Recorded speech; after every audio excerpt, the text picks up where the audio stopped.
ইলাহা ইল্লাল্লাহ লা ইলাহা ইল্লাল্লাহ লা ইলাহা ইল্লাল্লাহ লা ইলাহা ইল্লাল্লাহ লা ইলাহা ইল্লাল্লাহ লা ইলাহা ইল্লাল্লাহ মুহাম্মাদুর রাসূলুল্লাহ সাল্লাল্লাহু আলাইহি ওয়াসাল্লাম।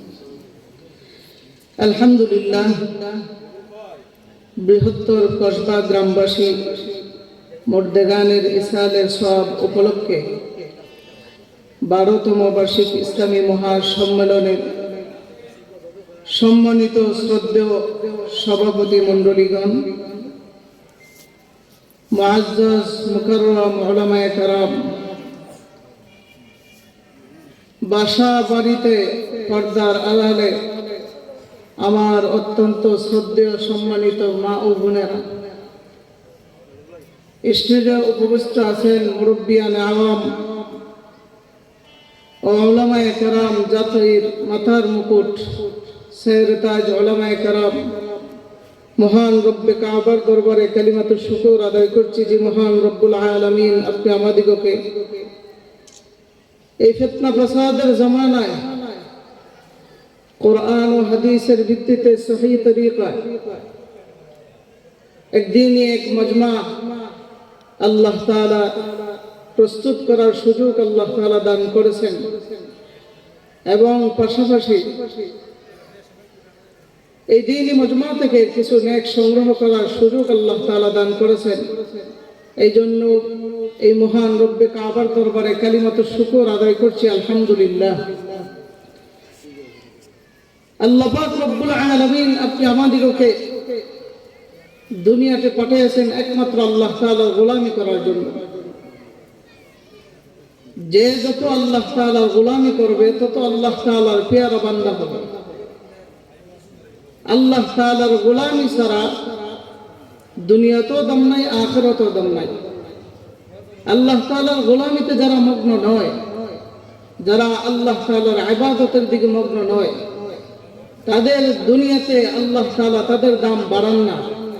কেন বাড়ান না? কোনো মানুষ যদি নেক কাজ করে, কোনো মানুষ যদি আল্লাহ তাআলার ইবাদত করে, তখন তার সর্বক্ষেত্রে তার জিম্মাদারি স্বয়ং আমার আল্লাহ নিয়ে নেন। সুবহানাল্লাহ। আর যে বান্দা আল্লাহর কথা মেনে চলে না, তার মন গড়া মতো জিন্দেগি চালায়া যায়, তখন তার প্রতি আল্লাহর কোনো জিম্মাদারি থাকে না। বিদায় বান্দা যেটা মন চায় ওইটাই করতে পারে। অথচ বান্দা, তোমাকে আল্লাহ পাক রব্বুল আলামিন এই দুনিয়া নামক নিয়ামতের মধ্যে পাঠিয়েছেন একমাত্র আল্লাহ তাআলার গোলামি করার জন্য। আল্লাহ তাআলা কোরআনের মধ্যে বলেন, ওয়ামা খালাকাতুল জিন্না ওয়াল ইনসা ইল্লা লিয়াবুদুন। আল্লাহ তাআলা বলেন, আমি আমার বান্দা জিন এবং মানব জাতিকে দুনিয়াতে পাঠিয়েছিলাম, দুনিয়াতে পাঠিয়েছি ইল্লা লিয়াবুদুন, একমাত্র আমি আল্লাহর গোলামি করার জন্য। ওই দুনিয়া নামক নিয়ামতের মধ্যে তাকিয়ে যে বান্দাগুলো আমি আল্লাহর গোলামি থেকে গোলামের মধ্যে মগ্ন থাকবে, তখন ওই বান্দা আমি আল্লাহর কাছে আমি আল্লাহর বন্ধু হিসেবে গণ্য হয়ে যাবে। সুবহানাল্লাহ। যে যত ইবাদত করবে তত তার আমলি বইটা তত মজবুত হবে। আর যার আমলি বইটা মজবুত, আল্লাহ তাআলা বলেন দুনিয়াতে তো তার কোনো ভয় নাই, মৃত্যুর পরে তাকে আমি আল্লাহ পাক রব্বুল আলামিন তার মৃত্যুর সময় আসমান থেকে একদল ফেরেশতা নাযিল করব, তাকে স্বাগতম জানাইয়া আল্লাহর দরবারে নিয়ে যাওয়ার জন্য। সুবহানাল্লাহ।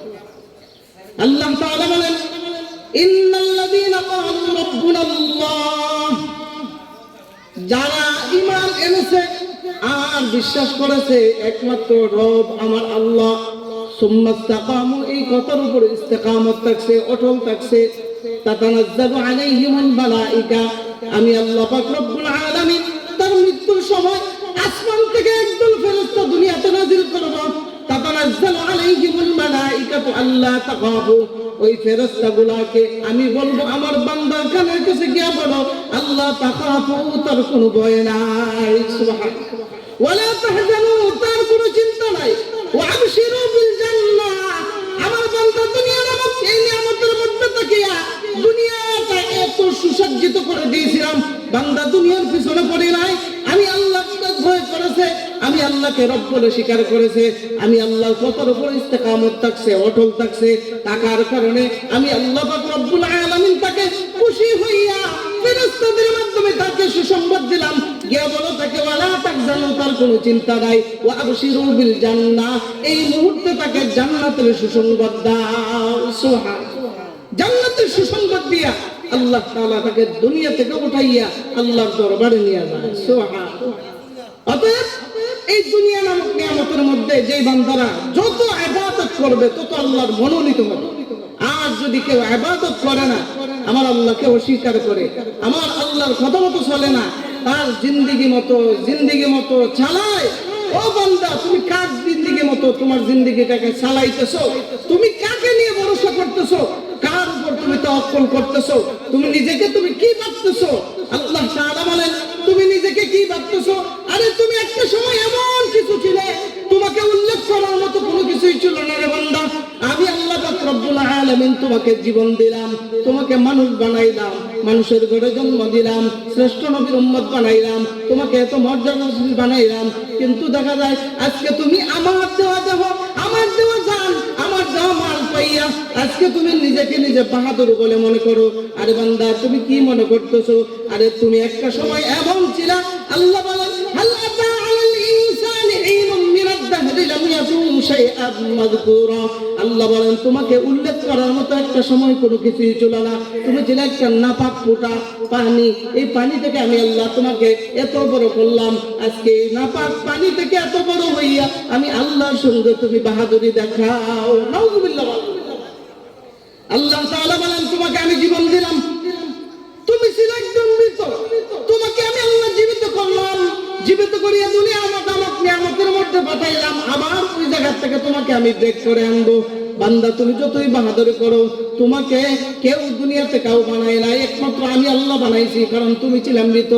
আল্লাহ তাআলা বলেন কাইফা তাকফুরুনা বিল্লাহ, তোমরা কেমনে আমি আল্লাহকে অস্বীকার করো যে আমি আল্লাহ যে তোমাকে জীবন দিলাম, আমি আল্লাহ যে তোমাকে প্রাণ দিলাম, মাল দিলাম, সবকিছু দিলাম, আমি আল্লাহকে তোমরা কিভাবে অস্বীকার করো? আল্লাহ তাআলা বলেন কাইফা তাকফুরুনা বিল্লাহি ওয়া কুনতুম আমওয়াতা, তুমি ছিলে মৃত, আমি আল্লাহ জীবিত করলাম, ফাহিয়াকুম, তোমাকে জীবিত করলাম, সুম্মা ইউমিতুকুম, আবার তোমাদেরকে মৃত্যুবরণ করা লাগবে, সুবহানাল্লাহ, আবার তোমাদেরকে ওই জায়গায় যাওয়া লাগবে। যেমনি ভাবে কসবা কবরস্থানে আমাদের আত্মীয় স্বজনরা ঘুমিয়ে আছে, তাদের এই সিরিয়াল অনুযায়ী তারা যেভাবে গেছে দুনিয়া থেকে, আমরা ওইভাবে যাইবো কি যাইব না? আমরা কি ইচ্ছা করলেও যাইব না ইচ্ছা করলেও যাইব? দুইটাই ক্ষেত্রে আমরা যাইব কি যাইব না? কেউ যদি বলে যে আমি ইচ্ছা করছি জীবনে মরবো না, জীবনে কেউ বলতে পারবে কিন্তু কার্যকর হবে না, কারণ মওত একমাত্র আমার আল্লাহর হাতে। আল্লাহ বলেন ওরে বান্দা কোথায় পালাবি?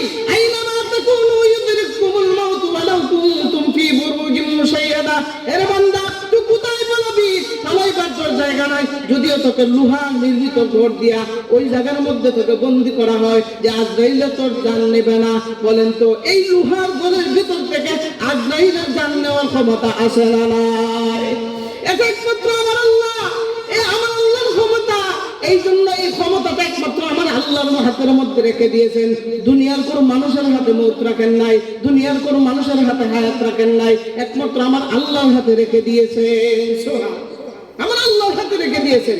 মানুষ তুমি যতই বলো যে আমি পালায় চলবো, আমি মৃত্যুর থেকে পলায়ন করব, যতই বলো, কিন্তু মৃত্যুর থেকে পলায়ন করার আদৌ করা সম্ভব হয় নাই। দুনিয়ার যত রাজা বাদশা ছিল, যত বড় বড় দেহওয়ালা ছিল, যত বড় বড় গম্ভীর্যওয়ালা লোক ছিল, তারা মরছে কি মরছে না? মরছে। যত গরিবওয়ালা লোক ছিল, একদম নিরীহ মানুষ ছিল, তারাও মরছে কি মরছে না? হ্যাঁ, ওই রাস্তার প্রতীক আমরা হতেই হবে। কারণ এই দুনিয়া নামক নিয়ামতের মধ্যে তাকিয়া আজও পর্যন্ত কেউ বাহাদুরি করিয়া এক মিনিটও এই দুনিয়াতে থাকতে পারে না। এটা একমাত্র আমার আল্লাহর হাতে ক্ষমতা। আল্লাহ যখন যাকে টান দিবেন তার টানের সাথে অবশ্যই তার ইচ্ছা থাকলেও যেতে হবে, না থাকলেও যেতে হবে। এই জন্য মৃত্যু নামক নিয়ামত চলে আসার আগে আগে আপনি আমাদের ঈমান আমল ঠিক করা দরকার। আমল শুধু করলেই হবে না, যে আমলের মাধ্যমে আমার আল্লাহর সান্নিধ্য নসিব হয় সেই আমল দ্বারা আমাদের জিন্দেগি সাজাইতে হবে।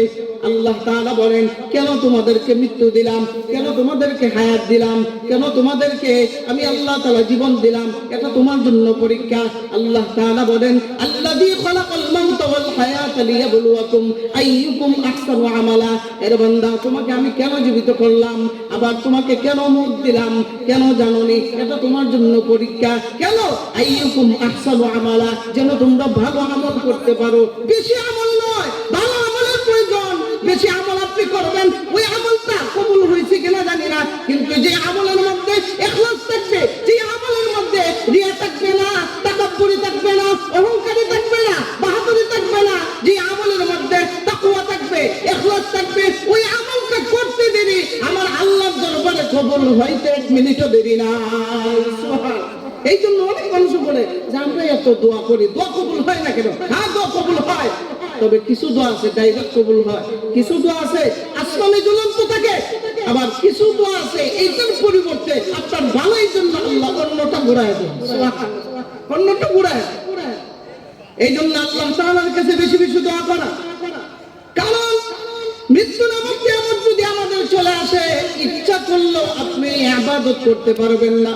কারণ মৃত্যু এমন একটা জিনিস, এমন একটা জিনিস, কবরে গিয়া যদি আপনি বলেন যে আমি কবরের মধ্যে গিয়া সুফি সাহেব হয়ে যাব, বলেন তো পারবেন কি? পারবেন না। কারণ কবরটা ইবাদতের জায়গা নয়, ইবাদতের জায়গা একমাত্র হলো দুনিয়া। দুনিয়াতে একটু তোমার ইবাদত করতে হবে। এই জন্য মৃত্যু নামক নিয়ামত চলে আসার আগে আগে আপনি আমাদেরকে এই মৃত্যুর পথে তৈয়ার হওয়ার দরকার আছে না নাই? ও ভাই, প্রত্যেকদিন গাড়িতে উঠেন, গাড়ির যাত্রী হইয়া আপনি আপনার গন্তব্যস্থানে যান, গিয়ে আবার সীমিত সময়ের জন্য অথবা বিলম্ব সময়ের জন্য যদি যান, ওই জায়গার মধ্যে আপনি কাজকর্ম সারিয়ে আবার ব্যাক করে চলে আসেন। কিন্তু এমন একদিন এমন এক গাড়ির যাত্রী হয়ে যাইবেন, যেই যাত্রী যখন যাত্রা শুরু করবে, ওই যাত্রী যাত্রা আর কখনো থামবে না। ঠিক হবে? ঠিক। এই জন্য কবরের যাত্রা যেই দিন শুরু হবে, ওই দিন আপনি ইচ্ছা করলেও থাকতে পারবেন না। এই জন্য এই যাত্রা আসার আগে আগে আপনি সোজা হয়ে যান। কবর পথে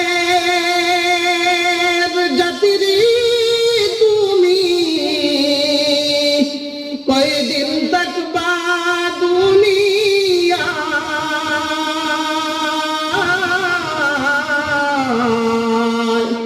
আজরাইল তো তোমার পিছে ঘুরছে সর্বদা।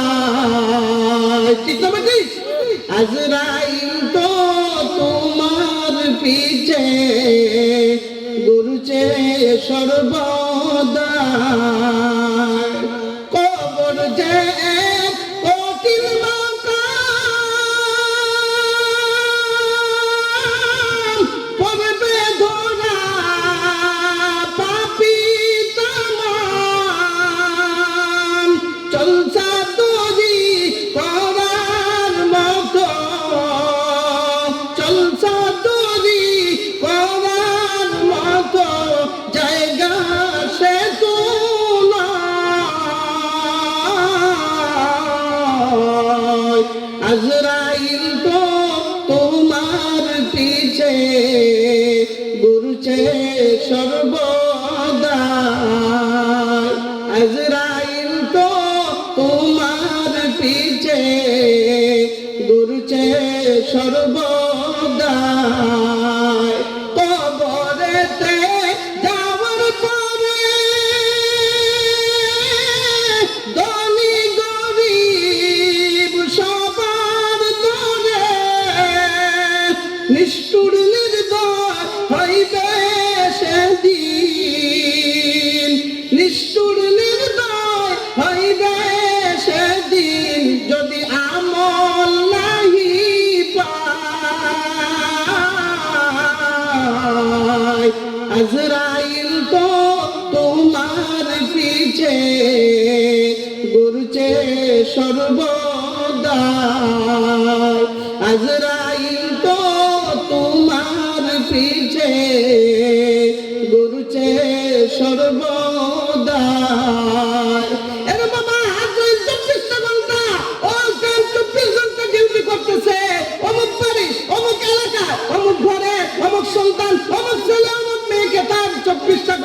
ডিউটিতে নিয়োজিত, কারণ আল্লাহ পাকের পক্ষ থেকে এই দায়িত্বপ্রাপ্ত এই ফেরেশতা আল্লাহ তাআলা যখন যাকে অর্ডার করেন মুহূর্তের ভিতরে নিয়ে আসেন। যেমনি ভাবে কবরস্থানের মধ্যে আজকে কবরস্থানের মাহফিল, যে কবরস্থানের মাহফিল, ওই কবরস্থানের মধ্যে অসংখ্য অগণিত লাশ সহিত আছে না নাই?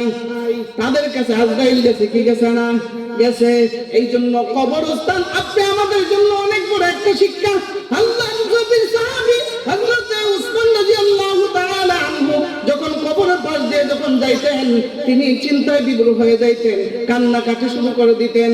সাহাবীরা জিজ্ঞাসা করতেন, হে উসমান, আপনি কেন কান্নাকাটি করেন? হযরত উসমান বলতেন, আমি এই জন্য কান্নাকাটি করি, কিছুদিন পরে আমি হয়তো যখন একদিন এই কবরের মধ্যে আমার শাহিত হওয়া লাগবে। আল্লাহু আকবার বলে, আমার কবরের মধ্যে শাহিত হওয়া লাগবে, ওই দিন পাই পাই করে হিসাব দেওয়া লাগবে।